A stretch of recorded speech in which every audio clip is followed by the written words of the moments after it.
படிசாமி. இரு கப்பல்கள் கலங்கரைவிளக்கத்தின் இரு பக்கங்களிலும் கடலில் பயணம் செய்கின்றன.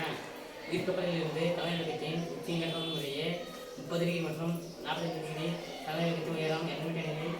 இரு கப்பல்களுக்கிடையே உள்ள தொலைவை காண்க. ஓகே, இது என்னன்னா ட்ரெயினில் ஒரு அனௌன்ஸ்மெண்ட் தருவாங்க, ரொம்ப ஸ்லோவாக வரும். பேசஞ்சர்ஸ் அட்டென்ஷன்ஸ் பேசஞ்சர்ஸ் அப்படின்னு சொல்லிட்டு வருவாங்க, ரொம்ப ஸ்லோவாக சொல்லுவாங்க. அது எக்ஸ்பிரஸ் ட்ரெயின் வந்தாலும் அவ்வளோ ஸ்லோவாக தான் சொல்லுவாங்க. ஆனால் திருப்பதி எக்ஸ்பிரஸ்னு ஒன்று இருக்குது, அது ரொம்ப வேகமாக போகுது. கொஞ்சமாவது நிறுத்தம்னு பார்த்தேன். ஆனால் அந்த கப்பல்லேருந்து அந்த கலங்கரை உச்சியை வந்து பார்க்குறாங்களாம், ஏற்ற கோணங்கள்னு சொல்கிறாங்க. அப்போ கூட அந்த நின்று பார்க்குற வேலாம் இல்லை, அப்படியே ஓடு புடி. சரிம்மா, 2 கப்பல் கலங்கரை விளக்கத்தினுடைய 2 சைடும். அப்போ கலங்கரை விளக்கம் இங்கே தான் இருக்குதுன்னா 2 பக்கத்துலையும் லெஃப்ட் ரைட் 2 பக்கங்களிலும் கடலில் பயணம் செய்யுது. அந்த கடலில் பயணம் செய்யும்போது ஒரு கப்பல் கலங்கரை விளக்கத்தினுடைய உச்சியை பார்க்குது. என்ன கோணம் அது பார்க்குது? இங்கேருந்து உச்சி எங்கள் மேலே தானே இருக்கும். அப்போ கப்பல்லேருந்து உச்சியை பார்க்கும்போது, ஏன்னா கம்பம் வந்து ரொம்ப உயரமாக இருக்கும், கப்பல் கடலில் இருக்கு. அப்போ இங்கேருந்து இங்கே பார்க்கணும், இன்னொரு கப்பல் இங்கேருந்து இங்கே பார்க்கணும். அப்போ ஏற்ற கோணங்கள் முறையே 2 கப்பலும் வெவ்வேறு ஆங்கிளில் பார்க்குது. ஒரு கப்பல் 30 டிகிரியில் பார்க்குது, இன்னொரு கப்பல் பார்க்குது. கலங்கரை விளக்கத்தின் உயரம், கலங்கரை விளக்கம் இது இருக்குமா, நேரம் இருக்குமா? So straight line. ஃபர்ஸ்ட் படம் தான் நமக்கு முக்கிய சாதனம். இந்த பாடத்தில் படம் தான் முக்கியம். கலங்கரை விளக்கம் வரைஞ்சாச்சு. கலங்கரை விளக்கத்தினுடைய உயரம்னு சொல்லிக்கலாம், நம்ம ஏபின்னு வச்சுக்கலாம். இப்போ இந்த கலங்கரை விளக்கத்தினுடைய உயரம் எவ்வளோன்னு கொடுத்துட்டாங்க? 200 மீட்டர். எனில் இரு கப்பல்களுக்கு இடையே உள்ள தொலைவை காண்க. இப்போ இந்த இடத்துல இருக்குது சாமி, இங்கேருந்து பார்க்கும்போது கடலினுடைய மட்டமும் கலங்கரை விளக்கத்தினுடைய அடிப்பகுதி சமமாக இருக்கிற மாதிரி நம்ம கற்பனை பண்ணிக்கலாம். ஸோ இங்கே ஒரு கப்பல் இருக்குது, 2 சைடு ஒரு கப்பல் இருக்குது, இந்த சைடு ஒரு கப்பல் இருக்குது, 2 பக்கத்துலேயும் ஒரு கப்பல் இருக்குது, இந்த புள்ளியில் இருக்குது. ஸோ இதை ஏபின்னு போட்ட இது நான் போடுறேன் சிடி. ஓகேவா? இரு கப்பல்களிலிருந்து கலங்கரை விளக்கத்தின் உச்சியின் ஏற்ற கோணம். இங்க இருந்து கலங்கரை விளக்கத்தினுடைய உச்சி எந்த புள்ளி? பி. அப்ப ஏற்ற கோணம் இங்க இருந்து இங்க பாக்குறாங்க. எத்தனை டிகிரி? 30 டிகிரி. அப்ப டிகிரி குறிக்கணும்னா இங்க என்ன பண்ணணும், நம்ம இன்னொரு கோடு நமக்கு இருக்கணும். சோ நம்ம போட்டுக்கிறேன். எத்தனை டிகிரி? 30 டிகிரி. இன்னொரு கப்பல் எத்தனை டிகிரி கோணத்துல பாக்குது? 45 டிகிரி. So 45 degree. இங்க இருந்தா அங்க போகணும். எனக்கு ஸ்ட்ரெயிட் லைன் வர்றதுக்காக நாங்க போட்டுக்கிறேன். இங்க இருந்தா நீங்க பாக்குறாங்க. அப்ப இது எத்தனை? 45 டிகிரி. சோ இந்த கோடு நமக்கு தேவை. 3 கோடு நேர்கோட்டில் இருக்குன்னு வச்சுக்கலாம். 45 டிகிரி. இப்ப என்ன கேக்குறாங்க? இரு கப்பல்களுக்கு இடையே உள்ள தொலைவு. இரு கப்பல்களுக்கு இடையே உள்ள தொலைவு என்னது? சிடியே கேக்குறாங்க. அப்ப சிடியை கேக்குறாங்கன்னா நமக்கு கண்டிப்பா ஏசி தெரிஞ்சிருக்கணும், ஏடியே தெரிஞ்சிருக்கணும். இந்த ஏசி ஏடி இங்க பார்த்தா எத்தனை முக்கோணங்கள் உங்களுக்கு தெரியுது? 2 முக்கோணங்கள். இதோ ஒரு முக்கோணம், இதோ ஒரு முக்கோணம். 1 சேர்த்தா 3 முக்கோணம். செங்கோண முக்கோணம் எடுத்துக்கணும். எத்தனை இருக்குது பாருங்க? 2. இதோ ஒரு முக்கோணம், இதோ ஒரு முக்கோணம்.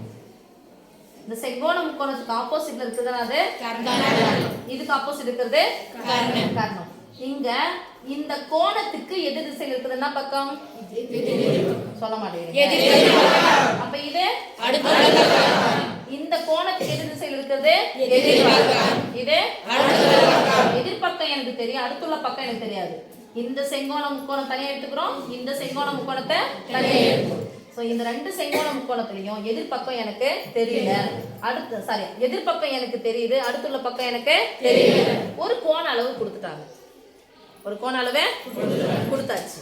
அப்போ ஒரு கோண அளவு இருக்குது, எதிர்பக்கம் தெரியுது, அடுத்துள்ள பக்கம்னா எந்த தீட்டை நம்ம கண்டுபிடிக்க போறோம்?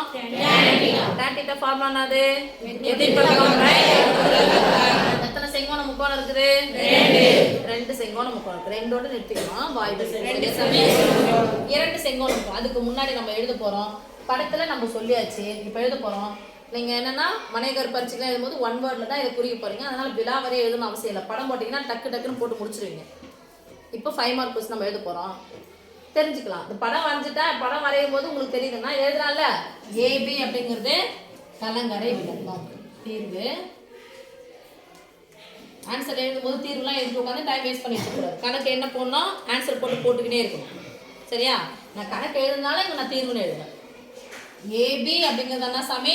கலங்கரை விளக்கம். ஏபி அப்படிங்கிறது என்னது? எத்தனை சென்டிமீட்டர் சாரி எத்தனை மீட்டர் கொடுத்துருக்காங்க? அது 200 மீட்டர். அடுத்தது சிடி அப்படிங்கிறது என்னது? இரு கப்பல்களுக்கு இடையே உள்ள இரு கப்பல்களுக்கு இடையே உள்ள நீங்க ஃபுல்லா எழுதணும் சாமி, நான் சின்ன சின்ன எழுதுறேன். ஓகேவா? இப்போ எத்தனை செங்கோண முக்கோணம் இருக்குது? 2 செங்கோண முக்கோணம். அப்ப என்ன பண்ண போறோம்? செங்கோண முக்கோணம் போட்டாலும் போடலாம், இல்ல ஆங்கிள்னு போட்டாலும் போடலாம். எது மையப்புள்ளிங்க? சி. எதுங்க அடியில் இருக்குது? ஏ. சி. சில இருந்து எங்க பாக்குறாங்க? பி. அப்ப சொல்லுங்க ஏசி பி. AC B. இன்னொரு செங்கோண முக்கோணம் எங்க இருந்து பாக்குறாங்க? டி. பழைய புள்ளி எது? ஏ. எங்க பாக்குறாங்க? பி. அப்ப சொல்லுங்க ஏடி பி. ஏடி பி. 2 முக்கோணத்தை நம்ம எடுத்துக்க போறோம். செங்கோண முக்கோணம் சி நடுவுல போட்டுக்கோங்க. எதை பாக்குறாங்க? பி ய பாக்குறாங்க. எங்க இருந்து பாக்குறாங்க? எதை அடிப்படையா கொண்டு? A. A. Angle ACB tan theta. தீட்டாவுக்கு பதிலா என்ன இருக்கு சாமி? 30 டிகிரி. சோ ஃபார்முலா tan θ = எதிர்பக்கம் பை tan θ. தீட்டாவுக்கு பதிலா 30 டிகிரி. எதிர்பக்கத்துல என்ன இருக்குது? 200 பை AC. tan 30 டிகிரி மதிப்பு ஈஸியா ஞாபகம் வச்சுட்டு சொல்லிருக்கேன். 30 டிகிரி வந்து என்ன பண்ண? Pi root 3. மேல என்ன பண்ணா? 1 ஈக்குவல் டு 200 பை AC. எதனுடைய மதிப்பு தேவை? AC. இந்த வகுத்தலா இருக்கிற AC என்ன பக்கம் வந்துச்சுனா பெருக்கலாம். இந்த பெருக்கலா இருக்கிற சாரி வகுத்தலா இருக்கிற ரூட் 3 அந்த பக்கம் போச்சுனா பெருக்கலாம். 4 AC AC. So AC equal to இங்க ஏற்கனவே என்ன இருக்குது? 200. இந்த வகுத்தலா இருக்கிற அந்த பக்கம் போனா பெருக்கலாம். So root 3 metre. 200 root 3 metre. உங்களுக்கு என்ன ஒரு டெக்னிக் சொல்லி தந்துறேன். என்ன டிகிரி இது? எத்தனை டிகிரி? 40 டிகிரி. இந்த செங்கோண முக்கோணத்துல 45 டிகிரி வந்துச்சு அப்படினு சொன்னா எதிர்பக்கம் என்னவா இருக்குதோ அதான் என்ன வரும்? அடுத்துள்ள பக்கம் என்னவா இருக்குதோ அதான் என்ன வரும்? எதிர்பக்கம். ஏன் tan 45 டிகிரி மதிப்பு என்னது? 1. அப்ப எதிர்பக்கமும் அடுத்துள்ள பக்கமும் எப்படி இருக்கும்? சமமா இருக்கும். போட்டு பார்த்தலாமா? ஆங்கிள் எந்த புள்ளியை மையமா வைக்கிறோம்? டி. எங்க பாக்குறோம்? பி. இன்னொரு பழைய புள்ளி என்னது? ஏ. அவ்வளவுதான் சமம். இல் tan எத்தனை டிகிரி? 45 டிகிரி. எதிர்பக்கம் பை அடுத்துள்ள பக்கம். எதிர்பக்கம் என்ன இருக்குது? 200 பை அடுத்துள்ள பக்கம் என்ன இருக்குது? ஏடி. நல்லா கவனி சாமி, ஃபுல்லா பாத்துக்காதீங்க. இது தனியா போடணும், இது தனியா போடணும். சோ எதிர்பக்கம் AB 200 போட்டாச்சு. அடுத்துள்ள பக்கம் AD. This implies tan 45 degree மதிப்பு 1 equal to 200 by AD. இந்த வகுத்தலா இருக்கிற AD என்ன பக்கம் வந்துச்சுனா this implies AD equal to இங்க மட்டும் என்ன இருக்கும்பா 200 மீட்டர்.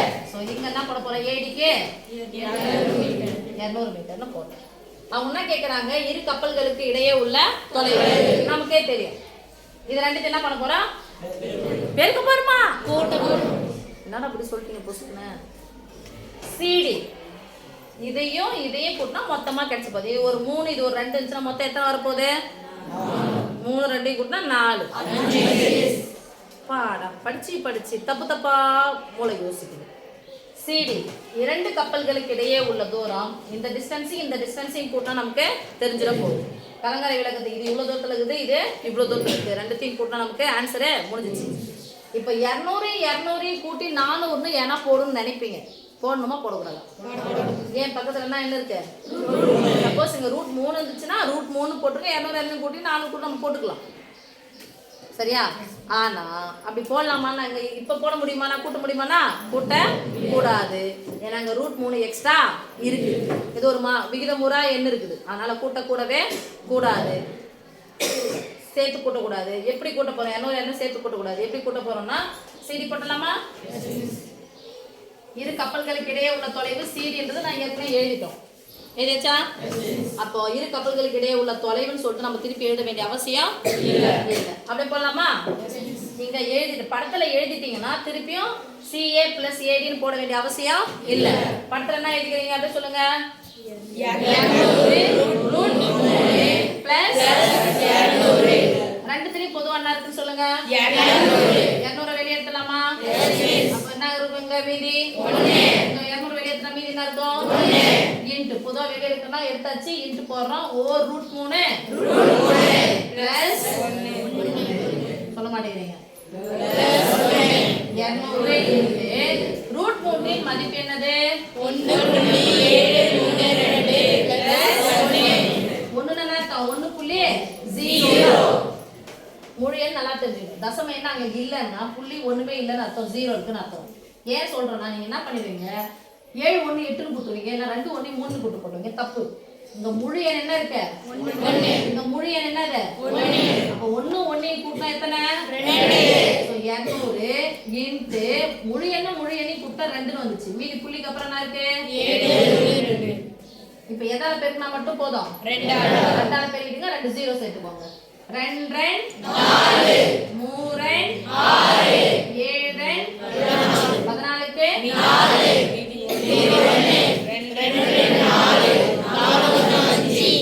எத்தனை 0 எக்ஸ்ட்ரா சேர்க்கணும்? 2 0. எத்தனை ஸ்தானம் தள்ளி புள்ளி வைக்கணும்? 3 ஸ்தானம். எதுக்கு நேரா வரணும்? 1 2 3 புள்ளி வச்சாச்சு. நீட். இப்போ ஆன்சர் ஷார்ட் எடுத்ததுன்னா 546.4 மீட்டர். 400ன்னு போடக்கூடாது, 4.00 தான் மதிப்பாங்க இல்லை. ஸோ சிடின்னு போட்டு இதை ஒரு பாக்ஸ் கட்டினா முடிஞ்சிச்சு. ஏன் சிடி இருந்ததுன்னா எனக்கு ஏற்கனவே தெரியும், இரு கப்பல்களுக்கு இடையே உள்ள படம் வந்துட்டீங்கன்னா குரூப் எக்ஸாம் போகும்போது இங்கே 45 இருக்குதா, டக்குனு இங்கே 200 தான், இங்கே 200 போட்டுருங்க. இங்க 30 இருக்குதா, அப்போ 1/√3 /√3 அதனால பக்கம் போனா பெருக்கல் ஆயிடும். அப்போ 200 √3 இங்க போட்டுருங்க. சப்போஸ் 60 டிகிரி இருந்துச்சுன்னா 200/√3ன்னு வரும். 30 இருந்துச்சுன்னா பெருக்கல் அப்படியே போயிடும். ஏன்னா 1/√3 அந்த பக்கம் அப்படியே போகும்போது /√3 அந்த பக்கம் வச்சுன்னா பெருக்கல் √3 மாறும். அப்போ இங்கே போட்டோம்னா ரன்னிங் போடும்போது குரூப் எக்ஸாமில் ஈஸியாக இருக்கும். படத்தை வச்சே முடிச்சிடணும். அண்டர்ஸ்டாண்ட்? தென் திருப்பதி பாவமாக பார்க்குறாரு என்ன.